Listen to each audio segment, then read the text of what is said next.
Luc chapitre 11, verset 1er jusqu'à 4. Il est écrit ceci. Jésus priait un jour en un certain lieu. Lorsqu'il eut achevé, un de ses disciples lui dit, « Seigneur, enseigne-nous à prier, comme Jean l'a enseigné à ses disciples. » Il leur dit, « Quand vous priez, dites. » Quelqu'un m'aide à dire, « Dites. » « Père, que ton nom soit sanctifié, que ton règne vienne. Donne-nous chaque jour notre pain quotidien. Pardonne-nous nos péchés, car nous aussi nous pardonnons à quiconque nous offense. Et ne nous induis pas en tentation. » Amen. Comme vous le savez, ceux qui sont connectés à nos réseaux sociaux, à nos pages de l'église, à notre chaîne WhatsApp, nous commençons cette nouvelle série qui s'intitule Enseigne-nous comment prier. Je prie vraiment de tout mon cœur que le Saint-Esprit fasse ce travail au-delà de ce que l'humain pourrait dire ou sera en train de dire pendant tout ce mois de janvier. Que le Seigneur nous apprenne, nous tous. Il est écrit, j'aime comment l'apôtre Jean le Grand, il dit, l'onction elle-même vous enseignera. Et ici, dans le Nouveau Testament, quand il parle comme ça, en parlant de l'onction, il parle vraiment du Saint-Esprit lui-même. Nous allons passer ces 4 dimanches à parler de « Enseigne-nous comment prier ». Ce sera toute une série et l'un de nos grands devoirs sera, quand vous allez rentrer chez vous, en famille, le soir avant de dormir, appelez les enfants, appelez votre épouse, appelez votre mari, si cela ne les dérange pas. Dites-lui qu'on va prier, on va passer un petit moment dans la prière pour que nous puissions ensemble expérimenter ce feu que le Seigneur veut allumer. Et ce matin a juste été un bon signe pour nous que Dieu sera vraiment en train d'exaucer nos prières. Amen. Pourquoi apprendre à prier? Pasteur, ce sont des sujets qu'il faut apprendre aux nouveaux convertis. Moi, ça fait 10 ans, ça fait 20 ans que je suis chrétien. Vraiment, tu veux nous apprendre à prier aujourd'hui? Est-ce que ça, c'est pas un message qui est destiné aux enfants légitimes, à ceux qui ne connaissent pas encore Dieu? Est-ce que tu ne devrais pas choisir carrément un auditoire qui a besoin de ce genre de message? Bah écoute, on va le découvrir, nous tous ensemble. Je pense que moi, le premier, j'ai besoin que le Seigneur m'apprenne comment prier. Est-ce que vous avez déjà lu dans votre Bible, dans Romains chapitre 8, où il est écrit « Dans nos faiblesses, nous ne savons pas ce qu'il nous convient de demander dans nos prières. » Un peu comme la femme samaritaine qui disait à Jésus, nous, nos pères nous ont dit que quand il faut adorer, il faut aller sur la montagne. Le fait de se rendre même sur la montagne suffit pour que tu adores. Dans sa tête, l'adoration est liée à un endroit et à un mouvement qu'on fait. Aujourd'hui, les gens sont convaincus que quand ils vont à la montagne, déjà le fait d'aller à la montagne, c'est même ça la garantie de l'exaucement. Je montais avec une petite équipe qui chante avec moi à l'époque. Ça fait beaucoup d'années passées, 2008, 2009. On allait à la montagne, je les emmenais prier parce qu'ils étaient mes disciples. Alors il fallait qu'ils apprennent. Alors Kinshasa a l'une des plus hautes montagnes de prière, ça s'appelle Mangengenge. C'est sûr que vous avez déjà entendu. Alors c'est tellement souffrant, c'est 7 km de montée. Et je peux vous assurer, il y a des endroits où quand tu arrives, tu te poses la question, est-ce que pour que Dieu m'exauce, il faut seulement que je souffre comme ça? Alors, on montait avec une de mes filles qui, lorsqu'on est arrivé sur la montagne là-bas, elle a dit, en tout cas, je suis sûr que Dieu m'a exaucé juste à cause de l'effort que j'ai fourni. La manière dont j'ai souffert, non, Dieu ne peut que m'exaucer. Est-ce que ce n'est pas une mauvaise conception de penser ainsi?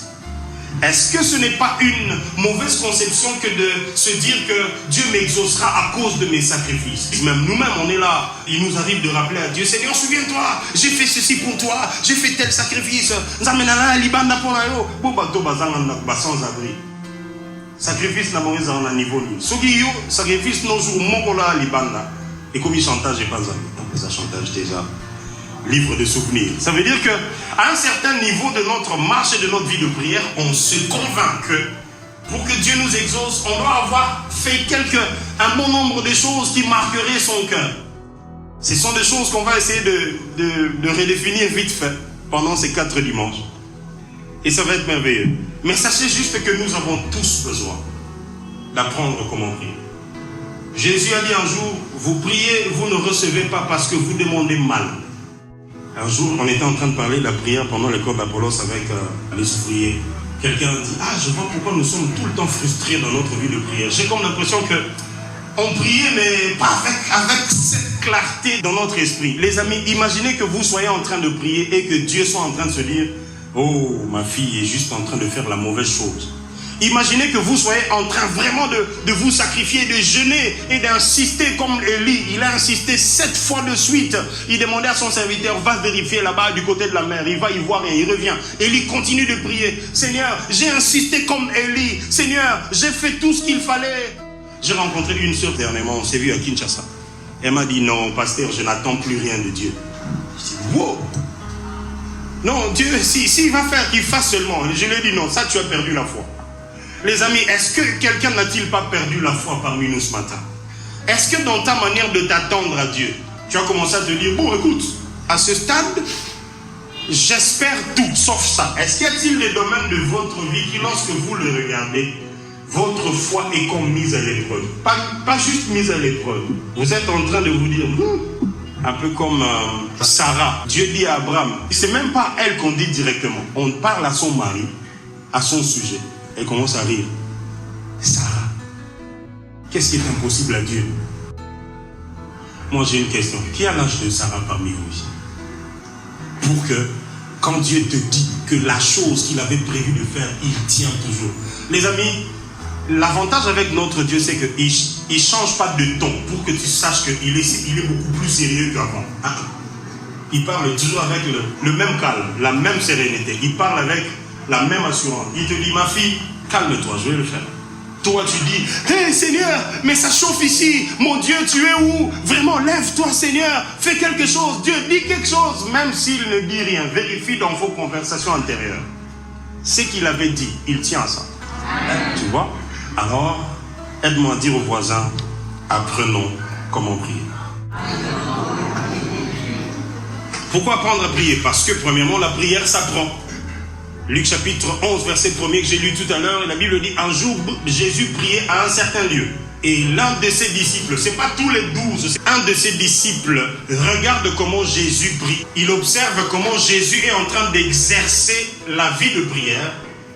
Il constate que, j'ai comme l'impression qu'il vit cette relation différemment de comment nous on la vit.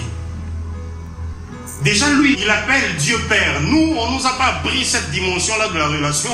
Ben, nous, on prie le Saint d'Israël, on prie le puissant de Jacob, on invoque Elohim, on adore Adonai, on se prosterne devant El Shaddai, on invoque le Dieu qu'on appelle El Jibor quand on a besoin de le voir dans toute sa puissance. Lui, déjà sa manière de l'aborder, j'ai comme l'impression qu'il y a des choses que lui connaît que nous on ignore. Alors il faudrait mieux qu'on se fasse enseigner. Première des raisons, c'est que la prière s'apprend. Je l'ai lu tout à l'heure dans Luc chapitre 11, verset 1er.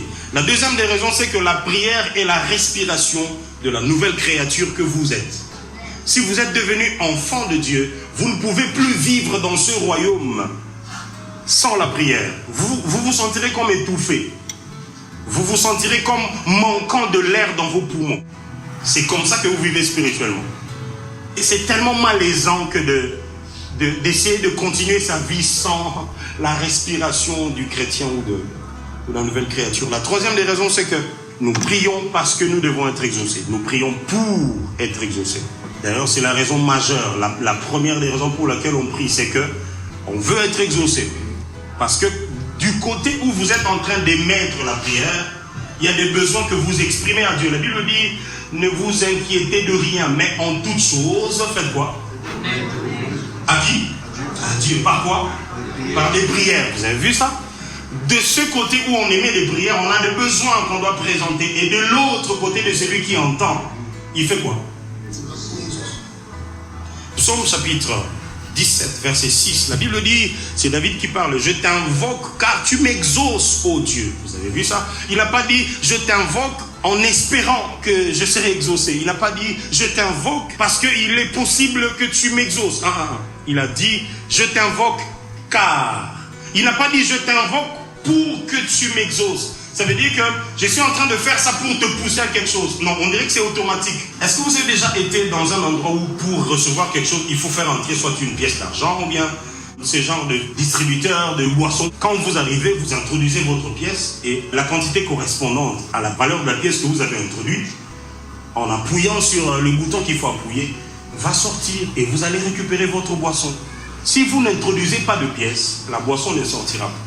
Dernièrement, j'ai donné ma carte à Papa Zik, je lui ai dit, aide-moi à aller dans un distributeur, récupère autant. Il arrive, j'ai donné un mauvais code. Il arrive là-bas, il introduit, il me dit, hey, papa, c'est pas le bon. J'ai dit, essaye l'autre là. Et puis c'est passé. Si vous introduisez la prière, la chose qui va sortir, ça s'appelle comment? Je ne vous ai pas entendu. Si sur la terre il y a un homme, une femme qui prie, au ciel il y a un Dieu qui fait quoi? Qui exauce. Alors je voudrais remonter la foi de quelqu'un ce matin. Je t'invoque car tu m'exauces, oh Dieu. Et puis il dit, incline vers moi ton oreille, écoute ma prière. Psaume 22, verset 4 et 5 dit, pourtant tu es le saint, tu sièges au milieu des louanges d'Israël. En toi s'est confié nos pères, ils se confiaient et tu le délivrais. Ils criaient à toi et ils étaient sauvés. Le fait de se confier à Dieu leur valait le bénéfice de la délivrance. Et quand ils arrivaient à crier à Dieu, Dieu les sauvait. Sauver ici, c'est pas juste vous sauver du péché, de la mort, les sauver des situations compliquées, de leurs ennemis, des défis de leur vie de tous les jours. Quand ils criaient à Dieu, le psalmiste dit, Dieu les sauvait. Je suis venu encourager quelqu'un pendant ce mois de janvier. Quand tu seras en train de crier à Dieu, Dieu te sauvera. Donc n'hésite pas, on sera en train d'apprendre le mois prochain toutes sortes de prières. En ce moment-là, quand il faut crier, il faut crier. Quand il faut parler, il faut parler. Quand il faut murmurer, il faut murmurer. Quand il faut rester silencieux, il faut faire quoi?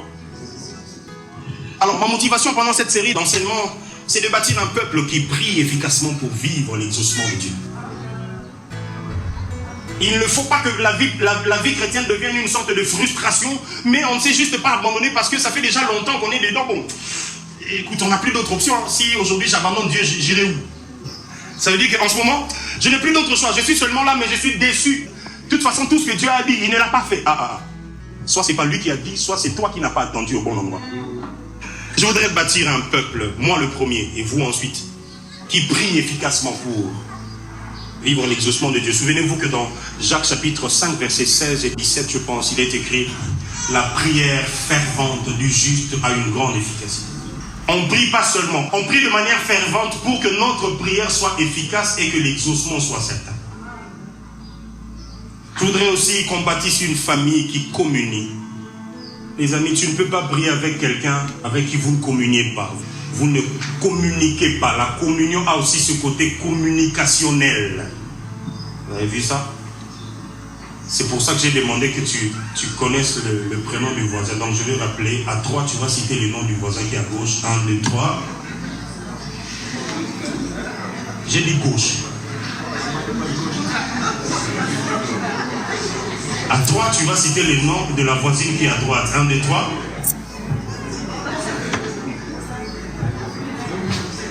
Que Dieu vous pardonne.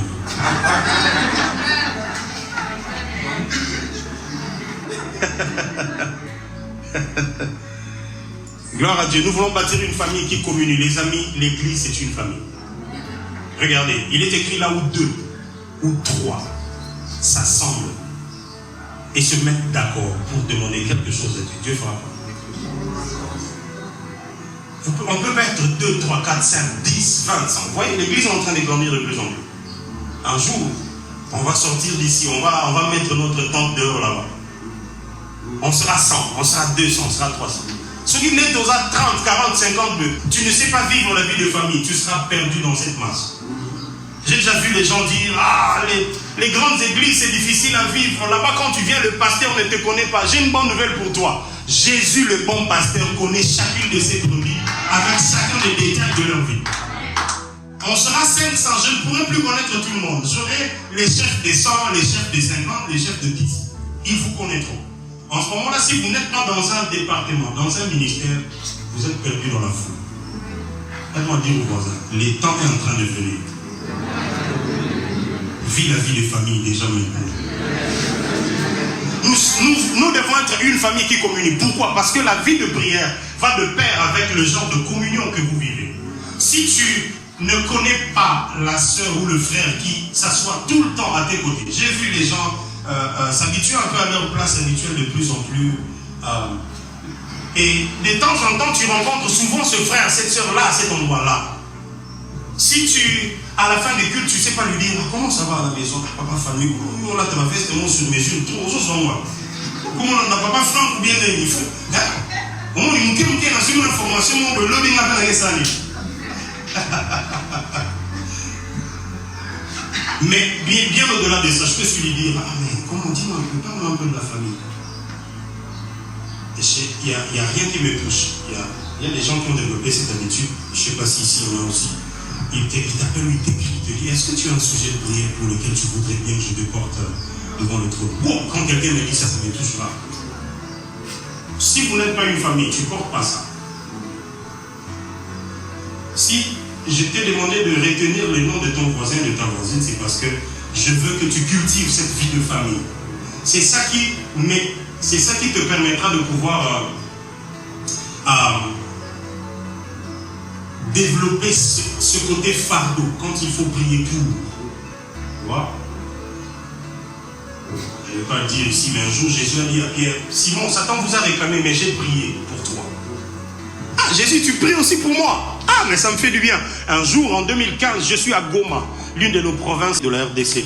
Je suis là-bas, je fais 45 jours, j'enseigne sur la louange, l'adoration, j'encadre la chorale, je fais beaucoup de choses. Je suis devenu pasteur des cultes matinaux, je fais tellement de choses. Un jour, entre 23h et minuit, je reçois un appel du pasteur Atoms à l'époque. Il est juste mon mentor et il est mon futur parrain parce que je me marie la même année. Ici, vous l'appelez quoi? Témoin de mariage? C'est un peu éloigné de la réalité. Parrain, c'est un peu plus parent. Témoin, c'est juste quelqu'un qui a été là quand tu étais. Bref, c'est pas grave. Il m'appelle entre 23h et minuit pour me dire, ah, ça va David? J'ai dit oui, ça va bien. Il dit, ok, je vais prier pour toi. Et les choses qu'il dit dans la prière. Il m'est arrivé déjà du sommeil. Et il dit, Seigneur, le complot qu'on est en train de faire contre lui ne marchera pas. Au nom de Jésus. Il était en plein milieu d'un séminaire à Kinshasa, un grand séminaire. Il dit, la fille qu'on a préparée pour qu'elle vienne le faire tomber et qu'elle dise qu'elle est enceinte de lui pour salir sa réputation, je brise ce plan, je le détruis. Je dis, Nzoka, Seigneur. Il finit, il dit, amen, amen, dors bien, il coupe.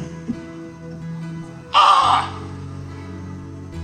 Il faut être une famille pour faire ça.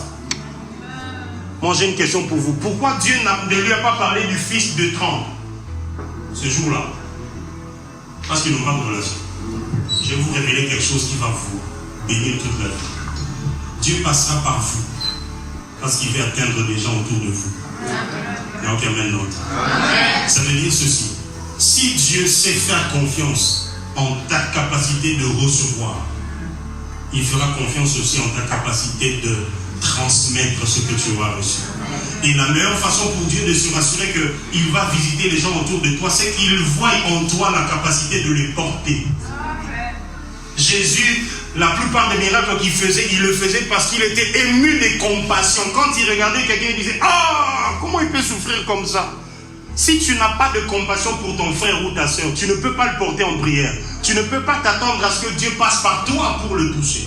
Ici, je ne parle pas de la prière comme étant une action complètement passive. Seigneur, je prie pour lui. Ce sera des prières de guérison, ce sera des prières de prophétique, ce sera des déclarations, ce sera des prières de signes et de prodiges au milieu de nous. Et ça va passer par toi. Oh, pas y même une des places. Dis non, guérir les gens, non, pas moi. Si, c'est toi. Vous avez vu ça? Et donc, on doit être une famille qui communie pour pouvoir bien vivre ces exaucements. C'est parce qu'on est une famille qu'on sera en train de se porter en prière. Et en fin de compte, on va juste être la cité d'exaucement qu'on a toujours dit qu'on est. Puisqu'on sera en train de vivre ces genres d'exaucement, alors tu seras fier de dire, je suis de la cité d'exaucement. Je prie que cette année, Dieu exauce à tes prières comme jamais tu as vécu les exaucements de Dieu dans ta vie. Actes des Apôtres, chapitre 2, versets 42 et 44. Il est écrit, il demeurait dans l'enseignement des apôtres, virgule, dans la communion fraternelle et, virgule, dans la fraction des pains et dans les prières. 4 choses. Enseignement des apôtres, communion fraternelle, je viens d'en parler tout à l'heure. Soit dit en passant, on a manqué de faire notre culte de communion fraternelle en décembre, vous vous souvenez? On s'était promis qu'on le fera une fois le mois, le temps que le nombre devienne... Donc on va le récupérer en janvier. On va voir entre le 18 ou carrément le 25, le tout dernier. Comme ça fait une bonne clôture du mois, mais aussi un moment de communion fraternelle. Il demeurait dans l'enseignement des apôtres, dans la communion fraternelle, dans la fraction des pains, et en dernier lieu, dans les prières. Les amis, ce sont les 4 choses qu'on ne peut pas séparer. Une église qui prie doit être enseignée. Une église qui est enseignée doit vivre dans la communion fraternelle. Une église qui vit dans la communion fraternelle doit vivre dans la fraction de pain. Quelle est la nuance entre fraction de pain et communion fraternelle? Communion fraternelle, c'est les temps qu'on passe, on peut manger, papoter, parler, se demander des nouvelles, bâtir des relations, créer un réseautage. J'emploie un terme un peu plus professionnel. Tu peux demander, tu peux savoir, ah, mon frère, toi tu es dans quoi? Ah, tu es peintre. Oh, mais moi je cherche un peintre chez moi. C'est ça l'église. Et ça crée des marchés comme ça. Maman, toi tu fais comme, non, moi j'ai ma boutique d'habillement. Ah, mais le pasteur cherche des vestes comme celle de Papa Franck. Est-ce que toi tu vas pas des habits pour hommes? Oh non. Mais écoute, on va faire un tour là-bas demain et puis on va voir. Et ainsi de suite. Communion fraternelle. Fraction de pain, c'est le moment où justement on passe à la scène du Seigneur, on passe à la table du Seigneur, on partage ce repas spirituel. C'est quoi la prière? La prière est un acte codé ou non, collectif ou individuel, par lequel une requête est adressée à Dieu. Acte codé ou non. Quand je dis codé ou non, je prendrai le temps d'expliquer les autres séances. Aujourd'hui, je fais qu'introduire. Collectif ou individuel. Acte codé ou non, collectif ou individuel, par lequel une requête est adressée à Dieu ou une divinité. Ici, je parle de la prière de manière générale, pas seulement adressée à Elohim, notre créateur. Je parle de manière générale. Tout celui qui prie, même s'il ne prie pas notre Dieu, il utilise cette formule. C'est ça, acte codé ou non. Les amis, en temps normal, il y a les genres de prières qui, lorsque tu les fais, quand quelqu'un te voit, te dit « Ah, oh bon, c'est pour ça que Jésus nous a encouragés, quand vous priez, entrez dans votre lieu secret. Entrez là-bas, fermez la porte derrière vous, de sorte que quand vous serez en train de faire vos folies, quand vous serez en train de fonctionner avec des actes qui sont codés, que quelqu'un ne soit pas choqué. Parce que quand quelqu'un n'est pas habitué à la configuration de la chrétienté, rien que votre parler en langue peut le choquer. L'apôtre Paul dit, si un non converti entre dans votre assemblée et qu'il vous trouve tous en train de parler en langue, il vous trouvera comme des fous. Ah, mais c'est quoi cette histoire? Pourquoi ils parlent comme ça? Ils disent des choses que... Et puis quand quelqu'un te dit, qu'est-ce que tu disais tout à l'heure quand tu disais rabababa, tu dis non, je ne sais pas. Mais ça c'est encore grave. Ouais, c'est ça. C'est codé. C'est codé à quel niveau? Au niveau de... Quand je parle en langue, je n'ai pas besoin de savoir ce que je dis. C'est ce que la Bible dit. Quand quelqu'un parle en langue, son intelligence devient stérile. Mais en ce moment-là, il commence à annoncer des mystères. Le seul qui est capable de décoder votre langage codé, c'est le Dieu auprès de qui vous envoyez ces langages codés, ces prières. Je prie qu'en ce mois de janvier, vous ne soyez toujours pas en train de prier pour des choses que vous maîtrisez. Que vous soyez remplis du Saint-Esprit au point que quand vous serez en train de parler dans un langage codé, que celui qui est assis dans les lieux célestes entende selon l'intercession de l'Esprit ce que vous avez voulu dire et qu'il le traduise, non pas ce que vous voulez recevoir, mais selon ce que Dieu veut faire à travers votre prière. Ah. Romains chapitre 8, verset 26, il est écrit: dans nos faiblesses, nous ne savons pas ce qu'il nous convient de demander dans nos prières, mais le Saint-Esprit intercède pour nous par des soupirs inexprimables. Car c'est selon la pensée de Dieu que l'Esprit intercède en faveur des saints. Ça veut dire ceci: toi tu es en train de parler, d'utiliser un langage codé que toi-même tu ne comprends pas. Le Saint-Esprit il prend ça, il décode ça dans les langages que Dieu seul sait comprendre. Et quand Dieu comprend ce que l'Esprit décode en ta faveur, il ne t'exauce pas en fonction de ce que toi tu voudrais. Il t'exauce en fonction du fait que le Saint-Esprit qui a décodé ton intercession codée, il l'a fait selon la volonté de Dieu. Ah, c'est merveilleux. Laisse-moi dire au voisin ou à la voisine, il faut que tu sois rempli du Saint-Esprit. Il y a des choses qu'on ne dira jamais en intelligence. Il y a des choses que tu ne percevras jamais juste parce que tu as pris le temps d'observer. Il faut être rempli du Saint-Esprit pour pouvoir te rendre compte que là, en ce moment-là, J'ai besoin de prier, mais est-ce que ça vous arrive d'avoir envie de prier, mais vous ne savez pas pourquoi vous voulez prier? En ce moment-là, la meilleure façon de vous exprimer. Ça veut dire que je ne sais pas ce que je dois dire, mais je sens que je dois dire quelque chose. Et gloire soit rendue à Dieu parce qu'il t'a donné l'opportunité d'utiliser un langage codé que lui seul comprend. La bonne nouvelle, c'est que même les démons, même les sorciers de ta famille ne peuvent pas décoder ton parler en langue. Ah, j'ai pas entendu ton amen. Dieu t'a donné une ligne directe qui est complètement... WhatsApp dit, vos messages sont chiffrés. Ça veut dire que même nous, qui gérons WhatsApp, n'ont pas le droit de rentrer dedans pour pouvoir savoir ce que vous êtes en train de vous dire. Frère, j'ai une bonne nouvelle pour vous. Quand vous priez, poussé, conduit par le Saint-Esprit, vous êtes dans une ligne qui est sécurisée, complètement chiffrée, complètement codée, que Dieu seul, le Père assis sur le trône, sait entendre. Je prie que le mois de janvier inaugure les exaucements que vous n'avez pas prévus. Acte codé ou non, individuel ou collectif, par lequel une requête est adressée à Dieu. Les amis, la prière est une expression d'humilité et de dépendance à Dieu. Ça, c'est la définition du pasteur David. Si tu vois quelqu'un prier, c'est qu'il sait qu'il doit tout ce qu'il a à Dieu.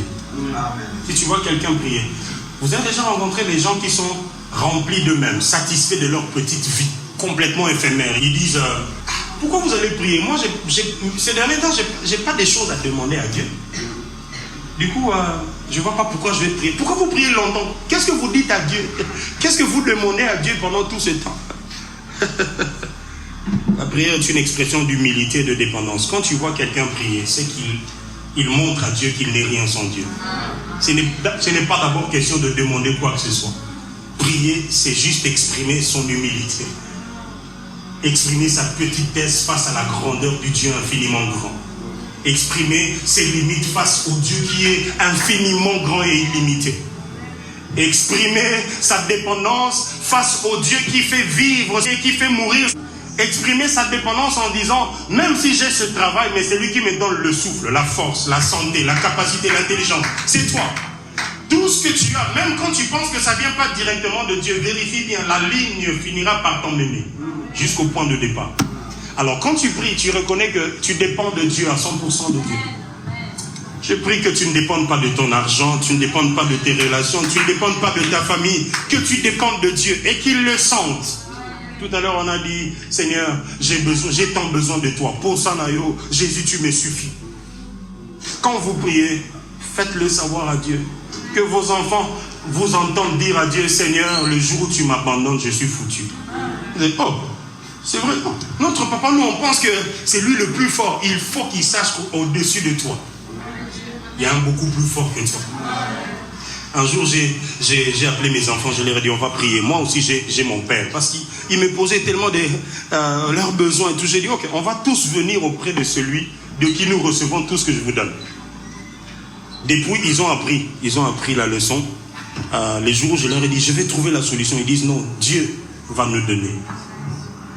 Les amis, montrez à votre entourage que vous dépendez de Dieu.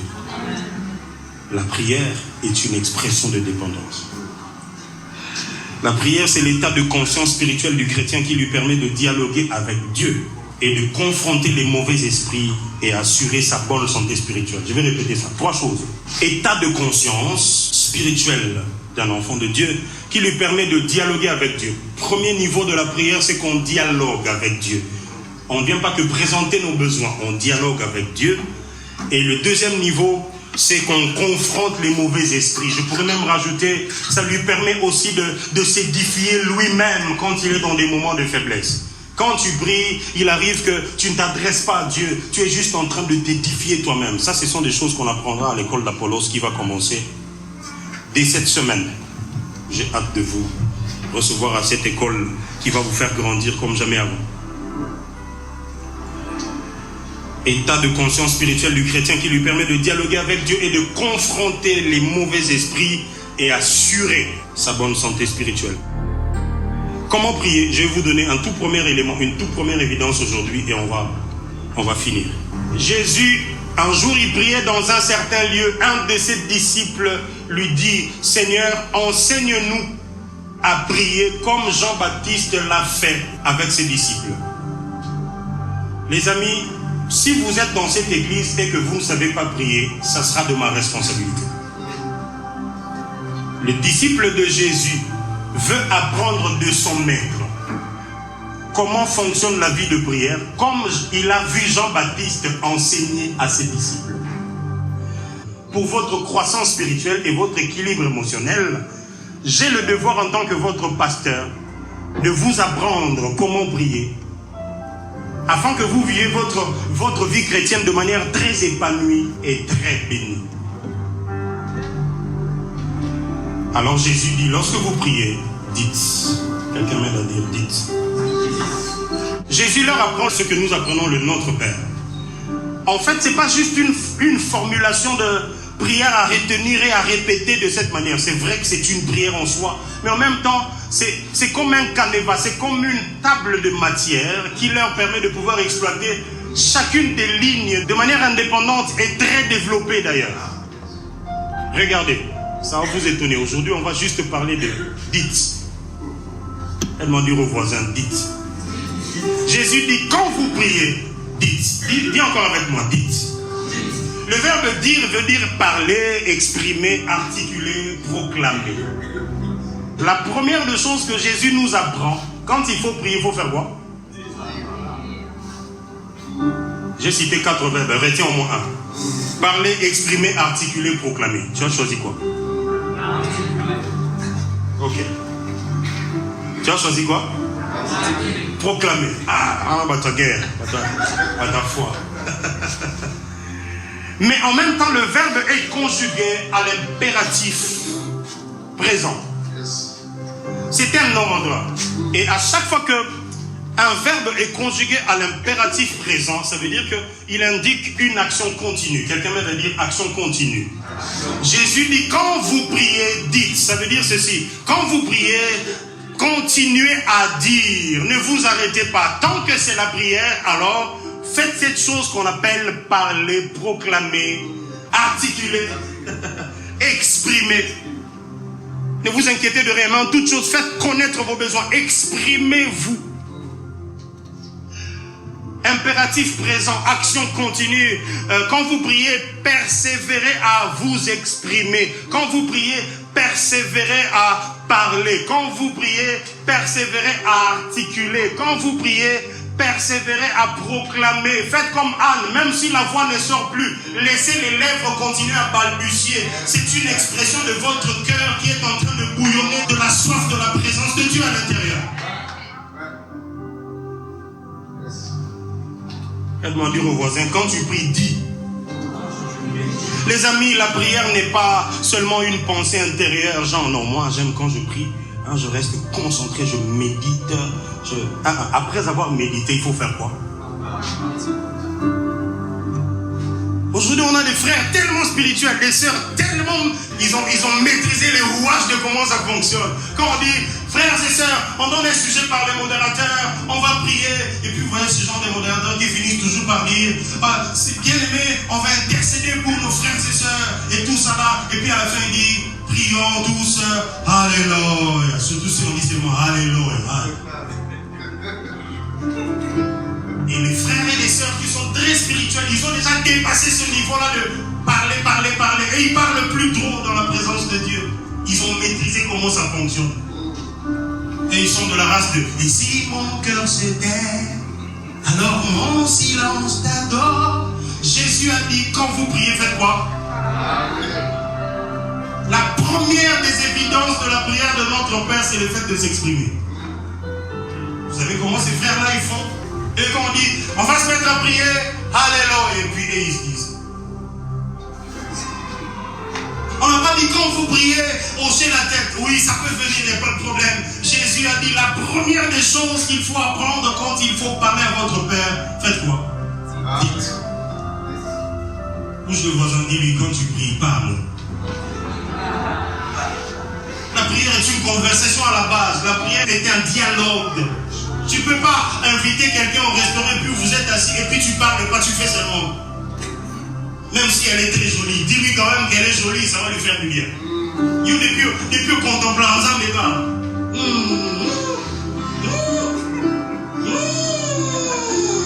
Alléluia.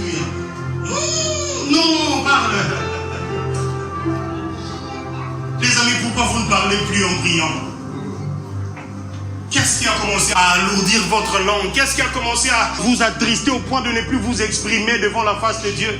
Même si vous êtes triste, parlez. Dites à Dieu, Seigneur, je suis triste. Un jour, j'ai rencontré une sœur qui m'a pris 2 heures de temps en train de me dire, pasteur, je n'arrive plus à prier, regarde ce que je traverse, regarde, 2 heures.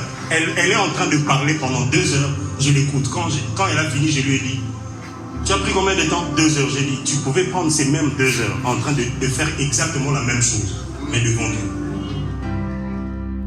Tu sais ce qu'on fait? Quand on veut prier, la première des choses à laquelle on pense, c'est comment on a ça maintenant ensemble là et ça pose ça tes bandes de ça respiration dans l'eau. Est-ce que va jouer nous sommes capables au lien? Pourquoi tu nourris ton corps et ton esprit, tu es en train de le faire mourir de faim? Bientôt ton esprit va souffrir de quoi au corps, de marasme spirituel. Quand vous priez, faites quoi? Dites. Pourquoi vous ne parlez plus? Non, pasteur, tout ce que j'ai dit, je n'ai rien vu. Est-ce que je dois continuer? Oui, quand vous priez, dites impératif présent, action continue. Ne vous arrêtez pas. Que rien ne vous fasse arrêter, les amis.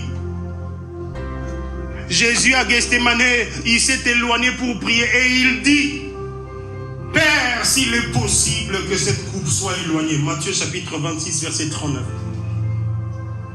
Il dit, Jésus, ça chauffe en ce moment-là. Il dit, mon cœur est triste jusqu'à la mort. Je me sens angoissé. Il s'éloigne de ses disciples. Il se jette par terre. Il dit, les amis, même quand votre cœur est rempli d'amertume, de douleur, de tristesse, des sentiments d'abandon, de trahison, de rejet, trouvez un moyen de mettre les mots à ça. Non, Dieu connaît mon cœur. Oui, c'est lui qui nous a appris à prier vers le Dieu qui connaît ton cœur. Il nous a dit, quand vous priez, faites quoi? Dites. La femme cananéenne a dit, Seigneur, viens à mon secours. Il faut dire, quelquefois tu traverses des moments compliqués. Si tu ne dis pas, rien ne va se faire. Les amis, le monde des esprits est un monde de paroles. Quelqu'un n'a pas entendu ça? Tu ne peux pas remporter un combat spirituel si tu ne parles pas. J'en parlerai quand je parlerai de toutes sortes de prières. Vous n'avez pas besoin de manquer ça. Ça va révolutionner toute votre vie de prière. Tu ne peux pas chasser un démon avec des pensées. Je vais insister. Mon enfant, il est tourmenté par un mauvais esprit. Ce genre de fièvre, c'est bizarre. Et puis dans tes pensées seulement. Tu es seulement là. Le démon va partir. Il ne va pas partir. Parle. Regardez, il est écrit dans Ésaïe chapitre 54, le tout dernier verset, ça va être 17. Toute arme forgée contre toi sera quoi? Mais regardez la suite. Toute langue qui se lèvera en justice contre toi, tu feras quoi? Toute langue, tout argument, toute accusation, toute forme de paroles qui ont été prononcées contre toi en justice. La seule manière d'arrêter cette injustice humaine, c'est de faire quoi? Tu as vu pourquoi on perd beaucoup de combats? Dieu quand il te regarde, il t'a déjà donné tout ce qu'il faut. Il a dit à Ézéchiel, fils de l'homme, est-ce que tu crois que ces ossements peuvent-ils revivre encore? Quelle était la réponse d'Ézéchiel? Seigneur, tu le sais. Ok. Comme tu le sais, et bon, c'est parti. Prophétise afin que l'esprit vienne et que le souffle revienne. Ah, Dieu. Naï. Hey, you. Moi, j'ai une question pour vous. Quelles sont les occasions que vous avez manquées pour décréter, proclamer, dire, exprimer, parler? Il dit, fils de l'homme, parle, prophétise, appelle l'esprit de 4 vents. Frère, certaines choses ne revivront pas jusqu'à ce que vous parlerez. Certaines choses ne se réveilleront pas dans votre vie tant que vous serez tués. Tu as trop laissé le temps à l'ennemi de jouer de ta vie, de ta famille, parce qu'en fait, eux, ils parlent. À chaque fois qu'ils maudissent, ils parlent. Toi, quand tu veux bénir, tu ne parles pas. Tu as vu ça?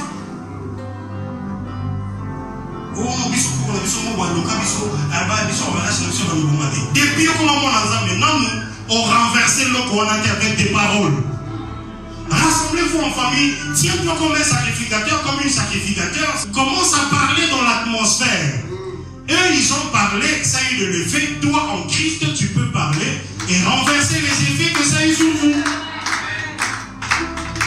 Quand vous priez, faites quoi? Tu es devenu trop silencieux. Pourquoi? Commence à parler à Dieu. Dis quelque chose. Dis-lui, Seigneur, merci. Merci parce que tu m'as donné le pouvoir. Je ne savais pas. Emmanuel est là, ici. Avec moi. Emmanuel est là. Tu as vu? Dites quelque chose. Utilisez votre bouche. Utilisez votre souffle, votre gorge. Ce mois de janvier va apporter un tournant différent dans ta vie, je t'assure.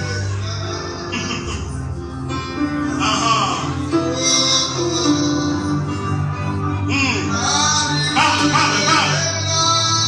Dis notre Père, je te bénis. Dis quelque chose, utilise ta bouche. Dis notre Père, merci pour le pouvoir que tu as donné en Christ.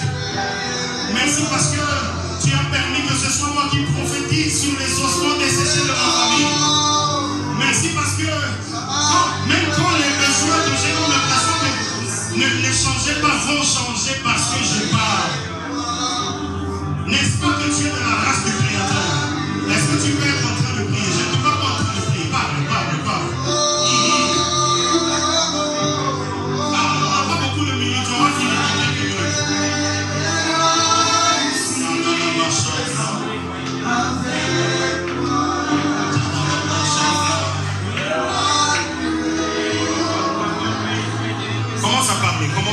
Commence à parler. On n'a pas beaucoup de minutes. Commence à parler. Bénis-le. Je ne sais pas comment tu vas faire. Mais dis quelque chose. Dis-lui. Seigneur, merci. Du simple fait même que je suis devenu enfant de Dieu. Merci de ce que tu m'as permis en ce premier dimanche de l'année d'être celui qui va décréter des choses.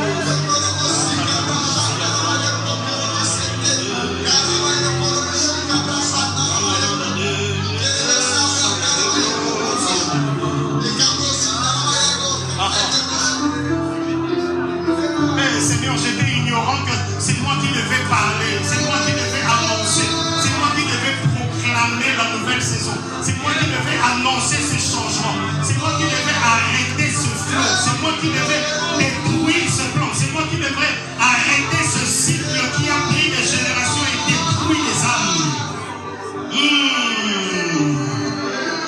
Est-ce que tu veux bien te lever parce qu'on veut proclamer un moment? Fils de l'homme, fille de l'homme, est-ce que tu crois que la situation de ta famille peut changer? Oui, Seigneur, tu le sais. Alors commence à prophétiser sur tout ce qui était mort qui doit reprendre vie. Commence à le faire. Commence par ta propre vie de prière. Prophétise. Si tu as même besoin de battre les mains quand tu le fais, n'hésite pas. Sans toi libre. Prophétise. Quand vous priez, dites. Utilisez votre bouche. Tu as trop subi, parle maintenant. Tu as trop subi, c'est à toi de décréter. Tu as trop subi, c'est à toi, alléluia, de redonner le ton.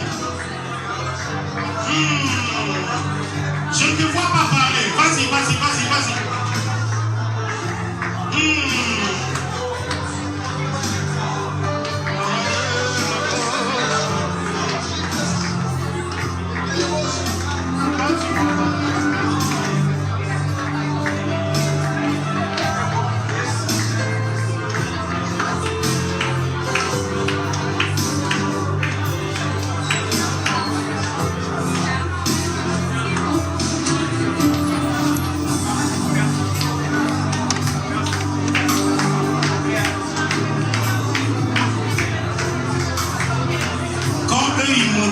Ne le faisais pas timidement. Je ne sais pas pourquoi toi, pendant que tu es en train de renverser la tendance, tu le fais avec peur.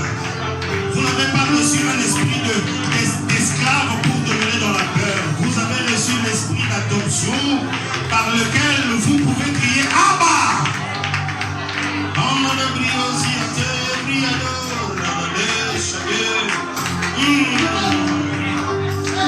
Qu'est-ce que tu ne veux plus voir continuer? Qu'est-ce que tu ne veux plus voir? Alléluia, s'étendre en 2026. Qu'est-ce qui doit changer dans ta propre vie, mais aussi autour de toi? Qu'est-ce qui ne doit pas continuer dans ton couple? Qu'est-ce qui ne doit pas continuer? Alléluia, dans ta vie de prière. Fille de l'homme prophétise. Fille de l'homme parle. Fils de l'homme parle. Qu'est-ce qui ne doit plus continuer dans ta famille?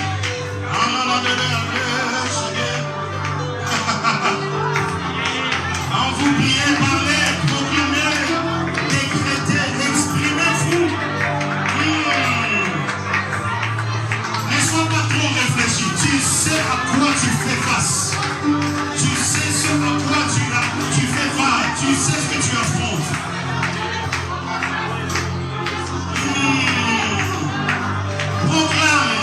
Proclame la parole de Dieu maintenant sur ta propre vie. Proclame, dis Seigneur, tu as formé des projets de paix, de bonheur. Dis Seigneur, tu as promis que je serai la tête, non la queue. Dis-lui Seigneur, tu avais promis que tu ne m'abandonneras jamais et tu ne me délaisseras point. Dis-lui, rappelle-lui, Seigneur, tu avais dit que l'ennemi ne me surprendra pas et le méchant ne m'opprimera point. Proclame ta liberté en Christ. Tu n'es plus esclave. Tu n'es plus esclave. Je ne vous vois pas prier. Je ne vous vois pas prier. Sois en train de parler. Proclame la parole de Dieu qui va booster ta foi et devenir une réalité. La vie et la mort sont au pouvoir de la langue. La vie et la mort sont au pouvoir de ta langue. Proclame 2026 ne sera pas comme 2025. Non. Je prends de l'envol. Je prends de l'envol. Et le lion est avec moi. Il me tient dans ses mains. Est-ce que tu es en train de parler? Je ne vois pas ta bouche. Il faut que tu parles. Quand vous priez, parlez. Dis quelque chose à Dieu. Dis ce qui te vient à l'esprit, mais tu dois parler. C'est comme ça qu'on apprend à prier. Enseigne-nous comment prier. Je vous enseigne comment prier. Soyez en train de parler pendant que vous êtes en train de prier.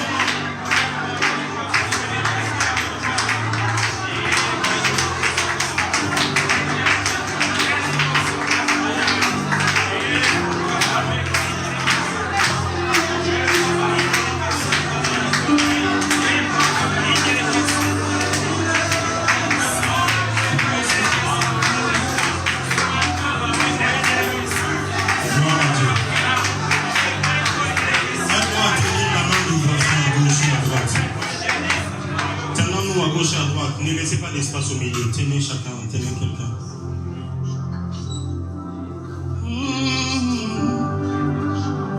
Emmanuel est là, ici présent, avec moi.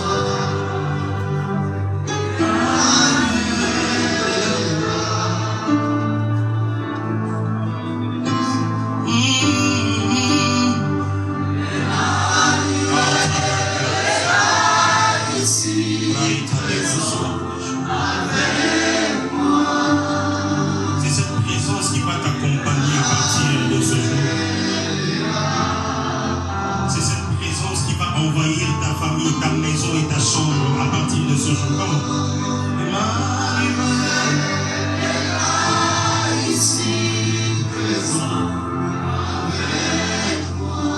Quand tu vas l'invoquer cette fois-ci, tu feras la différence. Est-ce que tu peux encore le dire, le chanter très fort? Tu peux le déclarer, le dire de tout ton cœur par ta bouche. Ici présent avec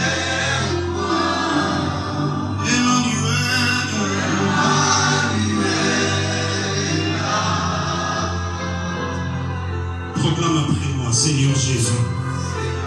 Je n'ai pas entendu ta voix. Seigneur Jésus, je te rends grâce parce qu'aujourd'hui, tu m'apprends une chose nouvelle. Que par ma bouche, le ciel peut s'ouvrir et il peut se fermer. J'apprends une chose nouvelle. Que la vie et la mort sont au pouvoir de ma langue. À partir d'aujourd'hui, c'est moi qui vais tenir les commandes. À partir d'aujourd'hui, les membres de ma famille ne vont plus subir les malédictions. Ce que je dirai, poussé par le Saint-Esprit, c'est ce qui va s'accomplir. Je proclame et je déclare. Ma bouche devient comme un feu. Ce que je dirai, le Seigneur l'accomplira. Ce que je proclamerai poussé par l'Esprit, le Seigneur le fera arriver. Seigneur Jésus, allume la flamme de ta présence dans mon cœur. Rallume la soif de ta parole dans mon cœur. Car c'est ainsi que je saurai comment prier.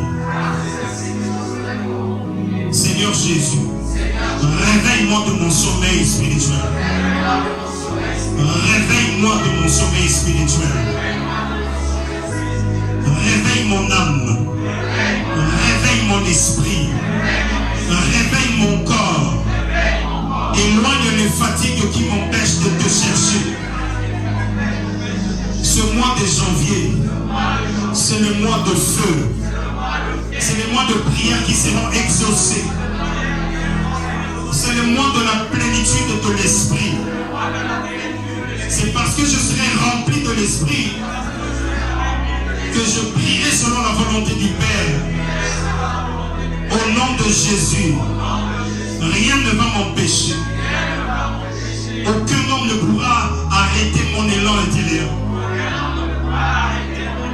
La flamme de ta présence allume dans mon cœur. Le feu de ton esprit brûle maintenant en moi. Je deviens chaud spirituellement. Je quitte la tiédeur spirituelle. Je suis embrasé par le feu de l'Esprit de Dieu. Et ma vie spirituelle se réveille. À partir d'aujourd'hui, ma maison devient une maison de prière. À partir de cette nuit, mon salon devient un sanctuaire de la présence de Dieu. À partir de cette nuit, ma chambre sera transformée en lieu saint. Dieu viendra au rendez-vous et j'expérimenterai sa présence comme jamais avant. Je proclame et je déclare. Cette église devient une maison de prière. Des foules viendront ici et il sera exaucé en ce lieu. Le Dieu de la Bible sera visible et vivant ici. Au nom de Jésus.